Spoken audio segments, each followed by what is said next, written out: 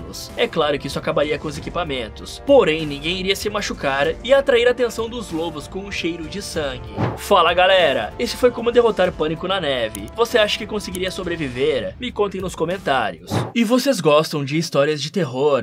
Pois eu tenho uma para contar. Olá a todos, me chamo Gabriel e tenho uma história para compartilhar com vocês. Tenho 32 anos e sou de São Paulo, e o que eu vou contar aconteceu comigo há alguns meses. Eu estava em casa numa noite de sexta-feira sem muito o que fazer. Decidi abrir o Tinder para passar um tempo. Lá encontrei Carla, uma garota de 29 anos, muito bonita e com uma descrição que chamou minha atenção, onde ela dizia ser misteriosa e que adorava aventuras. Iniciamos uma conversa que fluía muito bem, ela parecia inteligente e interessante, e em pouco tempo decidimos marcar. Quer saber como essa história vai terminar? Então clique aqui nesse vídeo, ou aproveite para ver outras sugestões do Derrotando Filmes. Muito obrigado por assistir, e lembre-se, nunca subestime a vontade de alguém de fazer xixi, isso pode acabar te deixando em uma baita enrascada.